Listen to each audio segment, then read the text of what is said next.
لما عشت في فرنسا في الأول يعني انقطعت عن مصر أول مرة لما شفت صورة عبد الناصر في تايمز ماجازين وما اعرفش في أول صفحة فرحت جدا وحسيت إنه مصر بقت دولة مهمة في السياسة العالمية، ومش بس دولة الفسحة والآثار وما اعرفش إيه. يعني خدنا موقف كامل جدا وده مهم جدا. البعض فسر ده بموقف حضرتك من الرئيس الراحل عبد الناصر، او من حكم عبد الناصر بشكل عام. هل ده كان صحيح؟ هل انت كنت راضي عن الفتره او الحقبه الناصريه في مصر الفتره دي؟ أنا كنت راضي عن عبد الناصر، ده راجل عظيم جدا. وبعدين في ناس حتى في الوسط الفني ما بيحبوش عبد الناصر عشان كان عندهم ايه، عندهم اموال، يعني اصحاب اموال ومعرفش ايه، وبيقولوا هو حرمنا من كده. من احسن الحاجات اللي عملها عبد الناصر هو الاصلاح الزراعي، لان هو ما خدش الفلوس وحطه في جيبه، كان وزعه على الناس. وبعدين كان ذكي جدا وطيب جدا، لان ساب لكل الناس اللي عندهم ثروه ساب لهم اكتر من 100 فدان. صحيح. الواحد طبعا اللي كان عنده 3000 فدان ده عنده معلش، لكن برضه يقدر يعيش بيهم، يعني ما ظلمهمش. فلازم ناخد ده باختبار. وبعدين من غير أنانية، يعني كان مهم جدا. كان عندي رأي سياسي كان يساري الحقيقي. يساري.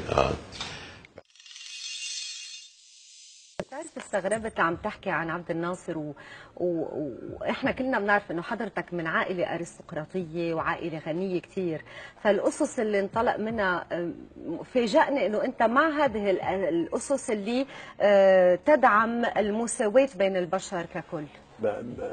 في العيلة الأرستقراطية اللي أنا نشأت فيها كان في شخصية مهمة جدا اللي هي هدى شعراوي. طبعا. لأن عمة والدتي اللي هي نادت بحقوق المرأة، واشتركت في ضد الاحتلال البريطاني. وطبعا كل الناس عارفة اللي جابته لمصر، يعني حرية المرأة وما اعرفش ايه. فدي شخصية مهمة جدا. بس الآخرين عندهم طريقة عيشة أنا ما كنتش حاسس نفسي فيها يعني. وبعدين يعني ازاي ما كنتش حاسس نفسك فيها؟ لأنه كانوا مهتمين بحاجات أنا مش مهتم بيها، وبعتبر إنها أسدس وأموال واستثمارات. ايه وحاجات تافهة كمان. زي ايه يعني؟ معلش. أنا نسيت. نسيت. بس يعني مثلا في ناس بتشتكي من ثورة عبد الناصر في حاجة من الشخصيات دي، مثلا الإصلاح الزراعي، لأن كتير من هذه العائلات كانت معظم أعمالها ومعظم مكسبها في الزراعة.